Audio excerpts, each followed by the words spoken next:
And it didn't take long for us to see each other again, did it?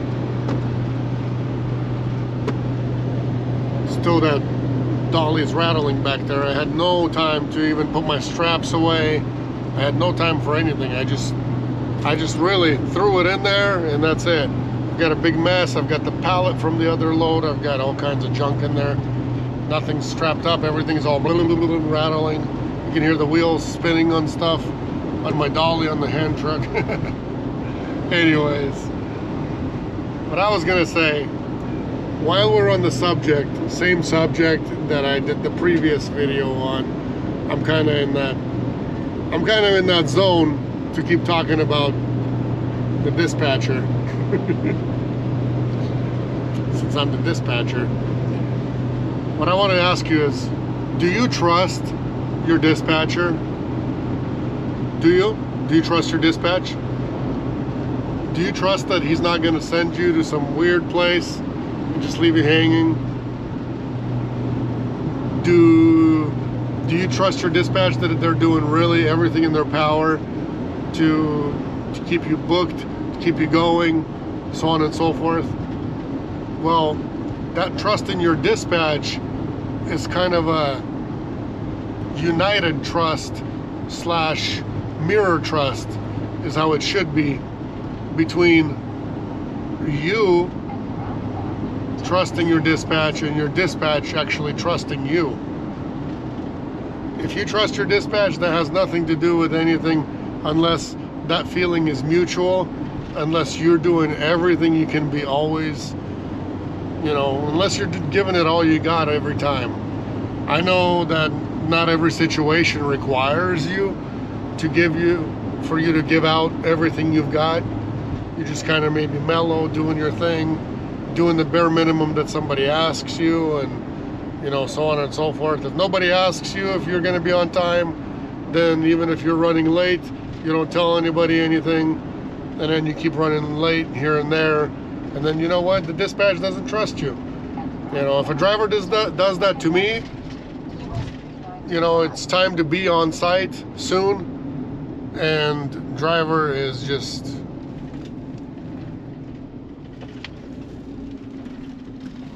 who knows. You know, there's lots of words for what driver could be doing, but I guess the word, I don't know. I'm trying to pick a word real quick while driving and being distracted and everything else. A lot of times I have these good words I want to say, but while I'm staring at the road or see something, it just kind of disappears, and I'm like trying to find it in my head. But the main point is, you guys need to trust your dispatch, and your dispatch needs to have a mutual trust in you as well. This job requires 100% communication, 100%. I mean, if you're out there and you're running late, you know, say it's running late, and you don't tell anything to your dispatch. Say you went to bed and you overslept, and then you get up and you start going and you don't say anything to your dispatch, and you're on automated tracking, and dispatch just, you know, is worried about other people loading, unloading, and, you know, thinks that everything's okay. If you didn't tell them everything is not okay, then it's going to be company's fault that nobody kept track of you to tell broker that you're going to be late, because broker needs to notify their customer. It's not just a load where expediting is not something that you just sit down, drive, nobody cares about where you're at or any of that kind of stuff. Customers care about their load, and brokers care about what their customers care about, so they're on top of it as well. Sometimes it gets slipped through the cracks. Sometimes drivers are either, you know, running behind because they're late, they overslept, but they didn't say anything, then all of a sudden they're making up excuses. You can't do that. We're 100% together with you, driver, 100%. So we're gonna go to bat for you. Even if you messed up, it's best to just be honest, tell your dispatch, and we are doing everything that we can to be as honest as possible with the broker and tell them what's going on as soon as possible. Honesty is the best way to get out of it. If you build your business and your relationship with your dispatch on lies stacked on top of lies, it's all going to crumble down one day. And your dispatch knows when you're lying and when you're not lying. Trust me, they know. Trust me, they have feelings. Trust me, it's in the conversation, it's in your actions, it's how you do things. We know when driver lies and when he doesn't lie. Even if it's something simple, something really simple, like pulling up on site and telling your dispatch you're on site, but in reality you're still on the freeway and you still got 3 more miles to go, but you're texting that you're on site. It could be something as simple as that. That plants little seeds every time you're doing that. Same thing for delivery. Every time you're just out and about screwing around, lost time, and didn't say, hey man, I'm sorry I lost time, or I'm sorry it took longer over there, or there was traffic. This requires 100% communication with your dispatch for this to work and for them to trust in you. So I hope you guys understand. I'm just being as sincere as possible because that's the kind of relationship we have with our drivers and want to keep having with our drivers.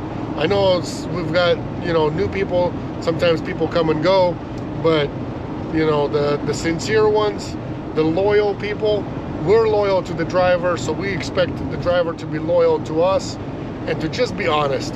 I know that mistakes could be made, mistakes could happen. Like, say, this morning there was actually an instance where a driver was having a flat tire, and the whole time he kept texting to us that, hey, I've got a flat, trying to fix it, then never mind, I didn't fix it, and then again, I think I got it, but then he didn't got it.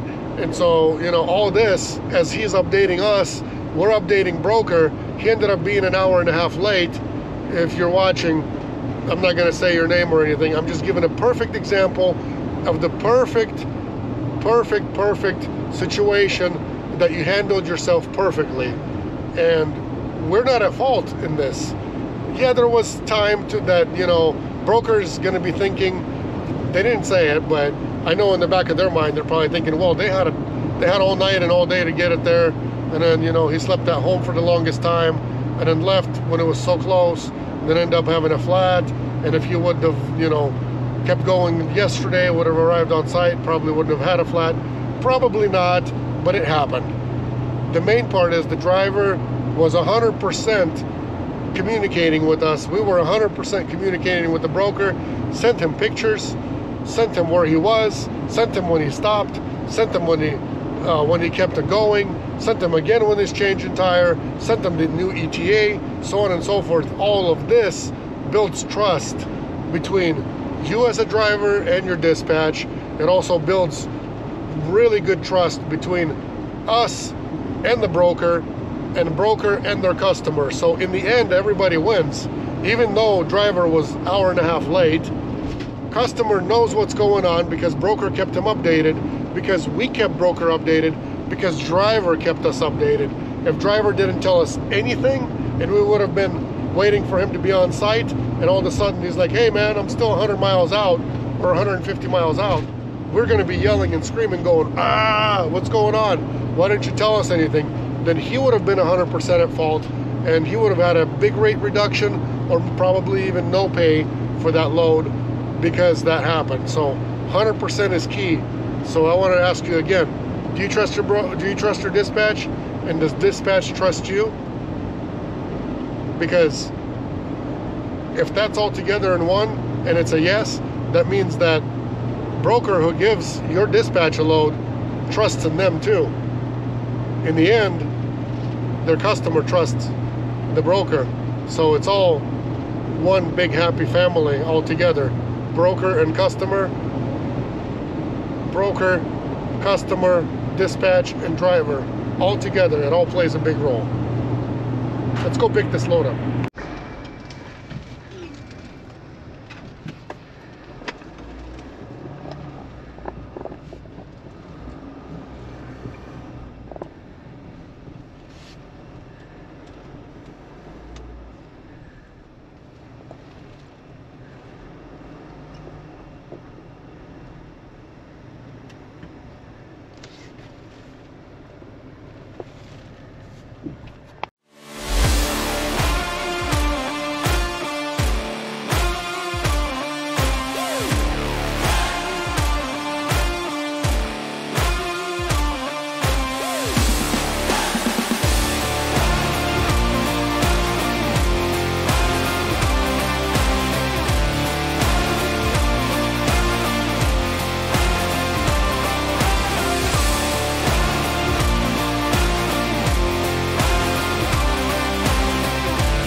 Here's the freight.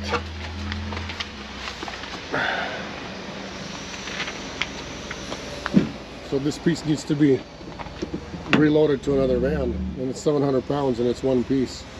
At first dispatch was saying that it's some batteries or something, but apparently it's just one battery. Oh, battery charger. Maybe that's where the confusion is with broker. One pallet of batteries supposedly, and it's one pallet of some kind of battery charger. Gonna be fun unloading this, reloading. So when I was getting loaded, I was dealing with a driver who was in a bad area, refusing, well, in a bad area, keeps texting all day long to dispatch, non-stop, about getting him loaded, loads, so on and so forth. Then all of a sudden, you know, towards the end of the day, we get him something that picks up tomorrow, over $1 a mile, a load coming out of Utah, going to Vegas, and all of a sudden, he is not going. He decided that he's not gonna take the load. Well, we don't do that. After trying so hard, after doing all this, you know, he's going to Des Moines, Iowa, empty, supposedly. And he thinks that's better area than Vegas. Well, it's not. Maybe 10% better, that's all it is. But he was telling us to bid from 70 to 80 cents a mile. We've been doing that, not getting anywhere out of Utah, and then get him a load to Vegas for over $1 a mile, and now he's refusing to go. So, long story short, he's not with us anymore. I had to deal with that while getting loaded on this load. So, long story short, if you cancel a load on us, we can't work with you any longer, because we don't do that. We don't cancel loads, because broker cancels on their customer customer puts them on a block list, and we get put on a block list from the broker. And if it's somebody we've been dealing with from the beginning, like these guys, and to lose this, it's a big no-no. So I had to call the broker and explain everything, and this is no good. This is no good. While I'm in fury and trying to calm down, trying to stay professional as I can be, the long story short is I was thinking about how to transfer this load. And it was supposed to be batteries, like what we heard is batteries on a pallet. Well, it's some battery charger and it's one piece. So this whole time I was thinking how to do this together the right way, either like drag it out, use a ramp, use what, how are we gonna do this? And without a forklift, it's gonna be hard to do anything, except for, I've got an idea. What we're gonna do is, driver's gonna come back up to me, we're gonna open both doors, and what we're gonna do is unstrap it from my van, and we're just gonna lay it down on some pads inside his van. One side of it's gonna lay down, other side we're gonna grab by hand, push until we get it in the van, and then stand it up inside his van.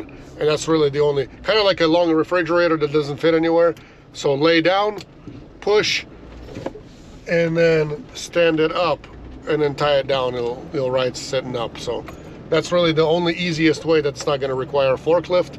Because if we need a forklift and when you need to go use a cross dock somewhere, I know the prices, they're anywhere from $75 to over $100 for that. And we're not going to pay no over $100 for that. There's no reason for that. So we're going to do this my way, and it's going to be done right, and it's going to be 100% doable. Anyways, I just made it home. I'm going to go calm myself down, have some tea and lemon, and see, maybe I'll calm down after dealing with that driver that thinks freelancing and doing whatever he wants is okay, which it definitely is not okay. So hope you guys understand that. Hope you guys never have to deal with this when you're working with us, and hopefully we don't have to deal with you in this situation. I'm not going to go into any details, but it's okay. It is what it is. Yep. Well, you can see everything good yourself. I'll just stop doing everything. The more blanket. I don't think it's a good idea to lift it and pull it.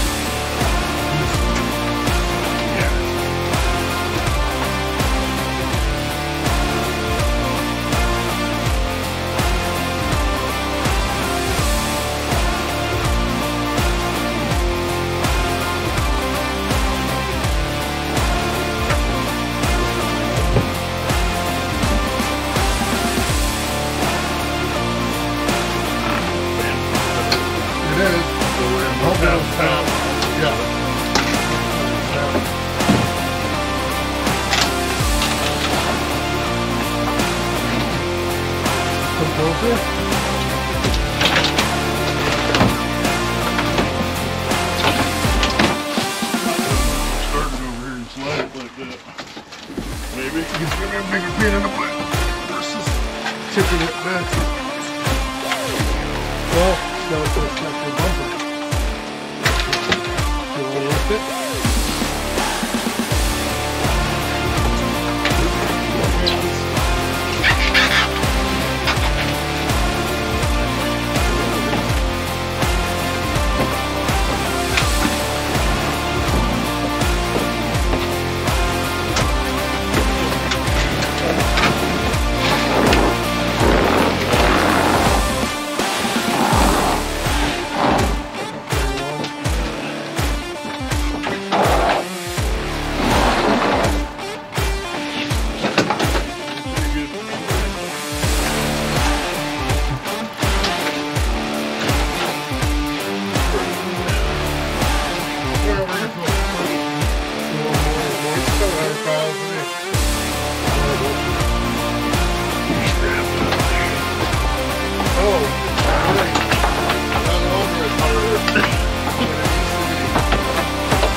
On some of these, then it'll make it even easier once it's actually sliding on metal.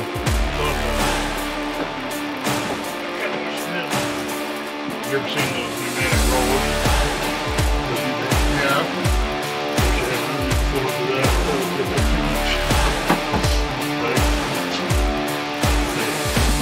Going level 4. Boy, a little bit of air too. I've had some drivers who installed their own.